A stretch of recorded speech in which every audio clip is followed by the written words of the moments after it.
বাংলাদেশের গণতান্ত্রিক উত্তরণ প্রক্রিয়ায় জার্মান সরকার সর্বাত্মক সহায়তা করবে বলে জানিয়েছেন দেশটির চ্যান্সেলর ওলাফ সলৎ। সুইজারল্যান্ডের দাভোসে ওয়ার্ল্ড ইকোনমিক ফোরামের সম্মেলনের ফাঁকে প্রধান উপদেষ্টা ডক্টর মোহাম্মদ ইউনূসের সঙ্গে দ্বিপাক্ষিক বৈঠকে জার্মান চ্যান্সেলর একথা বলেন। এদিকে ফেব্রুয়ারিতে জার্মানির মিউনিকে অনুষ্ঠেয় বার্ষিক নিরাপত্তা সম্মেলনে যোগদানের আমন্ত্রণ জানানো হয়েছে ডক্টর ইউনূসকে। ওয়ার্ল্ড ইকোনমিক ফোরামের সম্মেলনে অংশ নিতে সুইজারল্যান্ডের দাভোসে অবস্থান করছেন অন্তর্বর্তী সরকারের প্রধান উপদেষ্টা ডক্টর মোহাম্মদ ইউনূস। স্থানীয় সময় মঙ্গলবার সাইডলাইনে ডক্টর মোহাম্মদ ইউনূস বৈঠক করেন জার্মান কূটনীতিক ক্রিস্টোফ হিউজজেনের সাথে। এ সময় প্রধান উপদেষ্টাকে মিউনিক নিরাপত্তা সম্মেলনে আমন্ত্রণ জানানো হয়।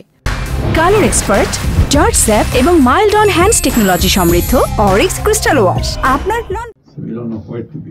আলোচনা করেন জুলাইয়ের অভ্যুত্থান, বাংলাদেশের প্রতিবেশী দেশগুলোর সাথে সম্পর্ক, রোহিঙ্গা সংকট এবং অনলাইনে ভুয়া তথ্য প্রচার সংক্রান্ত বিষয় নিয়ে।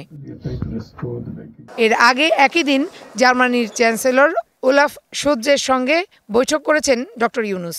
বাংলাদেশের গণতান্ত্রিক উত্তরণে জার্মান সরকার সহায়তা করবে বলেও প্রতিশ্রুতি দেওয়া হয় এ সময়। আলোচনায় ডক্টর ইউনূস তার সরকারের সংস্কার কর্মসূচি সম্পর্কে জানান German চ্যান্সেলরকে।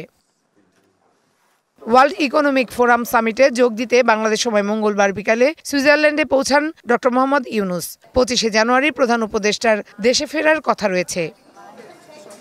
Farhana Juthi, DBC news.